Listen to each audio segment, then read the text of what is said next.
Mapagpalang araw po sa atin. Sa araw na ito, tatalakayin natin ang buod ng aklat na pinamagatang The Art of War ni Sun Tzu. Ang Art of War ay isinulat ng isang Chinese general na nagngangalang Sun Tzu mahigit 2,500 taon na ang nakalilipas.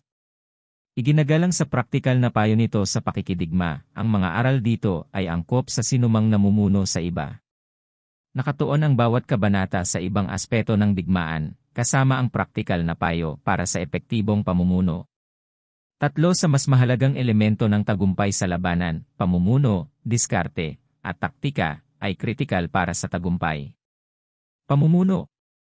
Ang mga unang kabanata ay nakatuon sa epektibong pamumuno, hindi lamang tungkol sa diskarte at taktika, ngunit sa kung paano magtanim ng kumpiyansa at layunin sa mga tagasunod. Ang focus dito ay ang pagiging matatag at kumpiyansa. Ngunit gayon din ang pagmamalasakit at pagiging responsable para sa kapakanan ng iba. Mayroong 5 mapanganib na mga pagkakamali na maaaring makaapekto sa isang pangkalahatan. 1. Kawalang ingat na humahantong sa pagkawasak. 2. Duwag na humahantong sa paghuli. 3. Isang padalos-dalos na ugali na maaaring mapukaw ng mga insulto. 4. Isang delikasi ng karangalan na kung saan ay sensitibo sa kahihiyan. 5. Sobrang pagmamalasakit sa kanyang mga tauhan na naglalantad sa kanya sa pag-aalala at problema. Ituring ang iyong mga kawal bilang iyong mga anak at sila ay susunod sa iyo sa pinakamalalim na lambak. Tingnan mo sila bilang iyong mga minamahal na anak at sila ay tatayo sa tabi mo hanggang sa kamatayan. Ang mga general ay dapat manguna sa pamamagitan ng halimbawa, at dapat silang magpakita ng mga pag-ugali at ugali na nagbibigay ng kumpiyansa sa kanilang mga tauhan. Kapag ang isang pinuno ay nagsasagawa ng mga hindi kinakailangang panganib o gumagawa ng mga desisyon ng hindi pinag-iisipan, ang kanyang kawalang ingat ay nakakaapekto sa bawat isa sa kanyang utos at nagpapahina sa kanyang otoridad. Inaasahan ng mga sundalo na panatilihin sila ng kanilang mga pinuno sa tamang landas tungo sa tagumpay at ilayo sila sa panganib. Ang mga leader na natatakot na gumawa ng mga desisyon ay nagpapahintulot sa pagdududa at takot na humawak sa kanilang mga tagasunod na nagdudulot ng kalituhan at kaguluhan. Ang pag-iwas sa paggawa ng mga desisyon ay isa pang anyo ng kawalang ingat dahil ang paggawa ng wala ay maaaring kasing delikado ng paggawa ng isang bagay ng walang ingat. Kapag ang isang pangkalahatang pagkaantala sa paggawa ng desisyon na sumulong o umatras, ang pag-aatubili na iyon ay maaaring mga hulugan ng buhay o kamatayan, pagkatalo o tagumpay. Ang mga pinunong mabilis magalit ay nakikitang wala sa kontrol, hindi mahuhulaan, at hindi matatag. Kung ang pinuno ay walang pagpipigil sa sarili, nagiging mahirap para sa kanyang mga tauhan na seryosohin ang kanyang direksyon at kakayahan sa pamumuno. Ang lahat ng mga pinuno ay nangangailangan ng isang pangunahing tagasunod na tumutulong sa mga estratehiya, pagpaplano, at iba pang aspeto ng isang matagumpay na kampanya. Kapag ang core na ito ay natatakot na magsalita, nawawala ang mahalagang input at feedback dahil sa takot sa pagsaway. Ang isang malakas na pinuno ay dapat magkaroon ng isang pakiramdam ng pagmamalaki at dignidad sa kanilang sarili, sa kanilang mga tao, at sa kanilang layunin.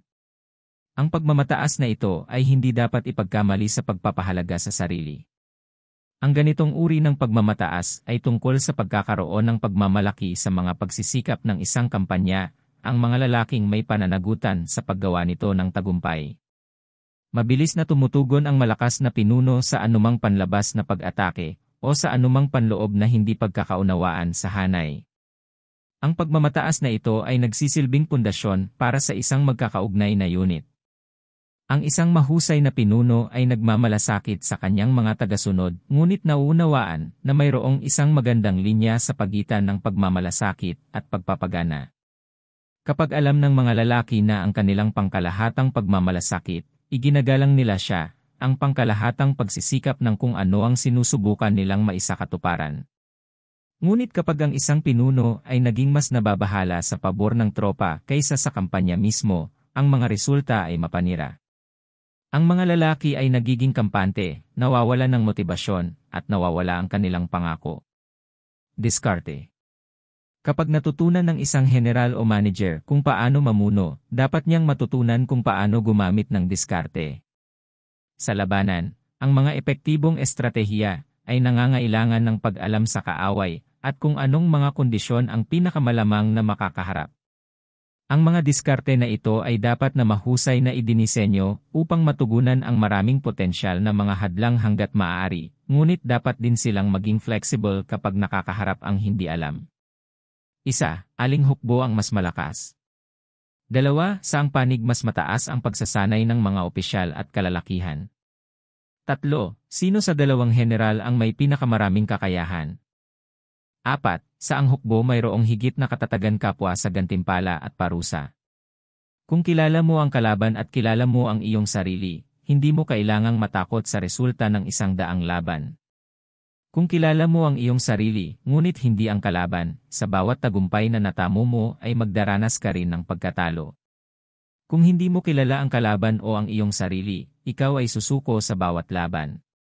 Dapat malaman ng isang hukbo ang kalakasan at kahinaan ng kanilang kaaway upang magkaroon ng anumang pagkakataong manalo. Ang pag-unawa kung ang kalaban ay mas malakas o mas mahina ay tumutukoy kung paano lumikha ng isang panalong diskarte. Kapag kaharap ang isang hukbong may superior na lakas, ang mga taktika at pagkamalikhain ay may malaking bahagi sa pagliit ng kalamangan ng kalaban. Ang pakikipag head-to-head sa isang nakatataas na hukbo ay hindi praktikal. Nangangailangan ng tuso, malawak na paghahanda, at kakayahang baguhin ang mga taktika ng mabilis. Kapag ang isang hukbo ay nahaharap sa isang kaaway na nagtataglay ng higit na mataas na pagsasanay at pamumuno, ang mga estratehiya ng isang kampanya ay dapat magpakita nito. Ito ay kung saan ang pagkamalikhain at mga alternatibong pamamaraan ay dapat gamitin upang palabnawin ang kalamangan ng kalaban. Alam ng isang mabisang general kung paano lumikha ng mga mahusay na estratehiya gamit ang mga napatunayang pamamaraan, ngunit alam din niya kung paano gumawa ng mga pagsasaayos at kung kailan lilihis mula sa mga tradisyonal na taktika. Marahil ang isa sa mga pinakadakilang lakas na maaaring taglayin ng isang general ay ang pag-alam at pagtanggap kapag sila ay mas mababa ang kakayahan kaysa sa isang kalabang general. Ang personal na pagmamataas at ang pagnanais na magmukhang walang talo ay maaaring maging isang kahinaan kung pinipigilan nito ang isang general na makita ng malinaw ang katotohanan. Sa pamamagitan ng pag-unawa sa kung paano sila ihahambing sa kanilang kalaban, ang isang epektibong general ay maaaring bumuo ng isang diskarte na may kasamang mga elemento upang pawalang bisa ang kawalan na iyon. Ang disiplina ay kinakailangan para mapanatiling nakatuon ang mga kampanya at para sa pagkintal ng pakiramdam ng layunin ng grupo. Ang pag-alam kung paano ginagantimpalaan at pinarurusahan ang mga lalaki at ang pagkakapare-pareho ng mga kahihinatnan ay nagpapahiwatig ng antas ng disiplina. Kung pinarusahan ng kaaway ang kanilang mga tauhan ng masyadong malupit o hindi naaayon, malaki ang posibilidad na ang mga lalaking iyon ay hindi gaanong disiplinado sa kanilang pangako sa kampanya. Siyempre, ang parehong naaangkop sa sariling hukbo ng isang general. Ang pag-alam sa mahalagang salik na ito ay tumutukoy sa mga kahinaan na maaaring samantalahin sa pamamagitan ng nakatutok na diskarte. Himukin ng mga tao sa kung ano ang kanilang inaasahan. Ito ay kung ano ang kanilang naiintindihan at kinukumpirma ang kanilang mga pagpapakita. Ito ay naglalagay sa kanila sa mga predictable pattern ng pagtugon na sumasakop sa kanilang mga isip habang naghihintay ka para sa pambihirang sandali na hindi nila inaasahan. Mga taktika. Habang ang mga diskarte ay nakatuon sa kung ano ang gagawin, ang mga taktika ay nakatuon sa kung paano ito gagawin. Kahit na ang pinakamahusay na mga diskarte ay mabibigo kung hindi sila maipapatupad sa mga epektibong pamamaraan. Ang mga lalaking sumusunod ng walang taros ay tiyak na tapat, ngunit ang mga lalaking nakakaunawa sa mga taktika ng isang diskarte ay higit na nakahihigit. Kaya sa digmaan, ang paraan ay iwasan ang malakas at hampasin ang mahina. Sa makatuwid ang mahusay na manlalaban ay magiging kahila-hilakbot sa kanyang simula at maagap sa kanyang desisyon. Kung sino ang mauuna sa larangan at naghihintay sa pagdating ng kalaban, magiging sariwa sa laban. Kung sino ang pangalawa sa larangan at kailangang magmadali sa labanan ay darating na pagod na pagod. Ang pagharap sa isang mas malakas na kaaway ay nangangailangan ng pag-unawa kung saan ang kaaway ay mahina upang madagdagan ang pagkakataon ng tagumpay. Gaano man kalakas o gaano kahusay, ang bawat hukbo ay may mga kahinaan na maaaring pagsamantalahan. Sa pamamagitan ng pag-atake sa mga kahinaang ito, ang mga pagkakataon para sa tagumpay ay mas malaki, at ang mga tagumpay na ito ay nakakatulong na lumikha ng kumpiyansa. Ang mga pag-ataking ito ay nagpapaliit sa mga pakinabang ng kalaban at maaaring dahan-dahang man-neutralize ang kanilang mga lakas. Isang general na mabisang namumuno na naglalagay ng tiwala at layunin sa kanyang mga tauhan, ang naghanda sa kanyang mga tropa para sa mabilis na pagkilos. Sa maayos na mga estratehiya at taktika, ang isang general at ang kanyang mga tauhan ay handang umatake ng mabilis at mabangis. Kumpiyansa sila sa kanilang pinuno, kumpiyansa sa mga estratehiya, at kumpiyansa na sila ang may pinakamagandang pagkakataon na manalo. Naiintindihan ng mga general ang kahalagahan ng unang pagdating sa labanan. Kapag ang isang hukbo ay maaaring makarating sa larangan ng digmaan bago ang kanilang kalaban, mayroon silang ilang natatanging mga pakinabang. Nagagawa nilang maghanda, kapwa pisikal at psikolohikal, para sa laban na darating sa kanila. Kapag dumating ang kalaban, sila ay pagod mula sa paglalakbay at pagkatapos ay dapat harapin ang isang kalaban na nagpahinga at handa. Huwag ulitin ang mga taktika na nakakuha sa iyo ng isang tagumpay. Ngunit hayaan ang iyong mga pamamaraan na kontrolin ng walang katapusang iba't ibang mga pangyayari. Alamin kung kailan lalaban at kailan hindi lalaban, iwasan ang malakas at hampasin ang mahina. Alamin kung paano linlangin ang kaaway, magmukhang mahina kapag malakas ka, at malakas kapag mahina ka. Alamin ang iyong mga lakas at kahinaan. Kung kilala mo ang kalaban at kilala mo ang iyong sarili, hindi mo kailangang matakot sa resulta ng isang daang laban. Ito ang buod ng libro ko ng The Art of War ni Sun Tzu. Kasama rin sa buod na ito ang mahahalagang aral at mahahalagang sipi mula sa aklat. Dapat baguhin ng isa ang kanyang mga plano ayon sa paborable ng mga pangyayari. Lahat ng digmaan ay batay sa panlilinlang. Kaya kapag nagagawang umatake ay parang hindi natin kaya. Kapag ginagamit ang ating mga puwersa, dapat tayong magmukhang hindi aktibo. Kapag tayo ay malapit, pinaniniwalaan natin ang kalaban na tayo ay malayo. Kapag malayo, dapat nating papaniwalain ang kaaway na malapit tayo. Magpakitang mahina kapag malakas ka, at malakas kapag mahina ka. Kung siya ay mas superior sa lakas, iwasan siya. Atakehin mo siya kung saan hindi siya handa. Sumulpot kung saan hindi ka inaasahan. Ang general na natalo sa isang labanan ay gumagawa ng ilang bagong kalkulasyon. Walang pagkakataon na ang isang bansa ay nakinabang mula sa matagal na digmaan. Ang isang matalinong general ay gumagawa ng isang punto ng paghahanap sa kaaway. Ang isang cartload ng mga probisyon ng kaaway ay katumbas ng 20 ng sarili. Ang pinakamataas na kahusayan ay binubuo sa pagsira sa paglaban ng kaaway nang hindi lumalaban.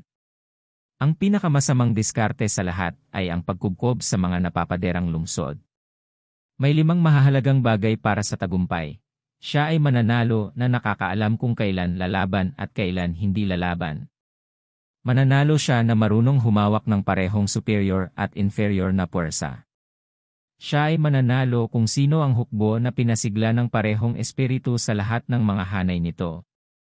Siya ay mananalo na inihanda ang kanyang sarili, naghihintay na kunin ang kaaway ng hindi handa. Mananalo siya kung sino ang may kapasidad sa militar at hindi pinakikialaman ng soberanya.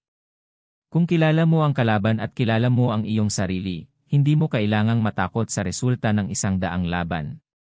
Kung kilala mo ang iyong sarili, ngunit hindi ang kalaban, sa bawat tagumpay na natamo mo ay magdaranas ka rin ng pagkatalo.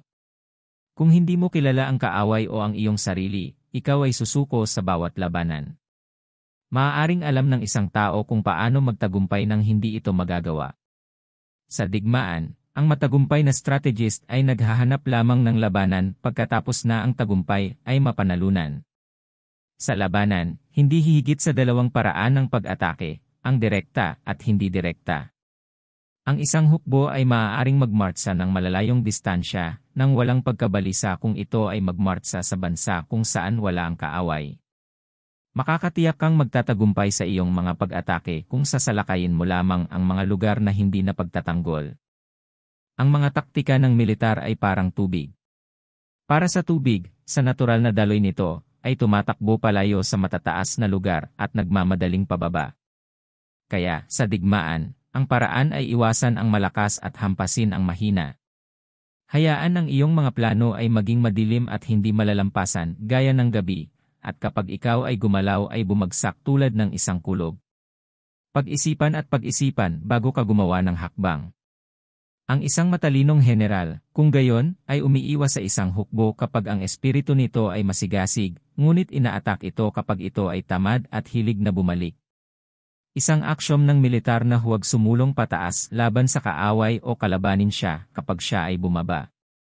Ang sining ng digmaan ay nagtuturo sa atin na huwag umasa sa posibilidad na hindi dumating ang kaaway, ngunit sa ating kahandaang tanggapin siya. Gawin ang iyong paraan sa pamamagitan ng hindi inaasahang mga ruta at atakihin ang mga hindi nababantayang lugar. Kung haharapin nila ang kamatayan, walang bagay na hindi nila makakamit. Ang prinsipyo kung saan pamamahalaan ang isang hukbo ay ang pagtatayo ng isang pamantayan ng katapangan na dapat maabot ng lahat. Kung ito ay para sa iyong kalamangan, gumawa ng pasulong na hakbang.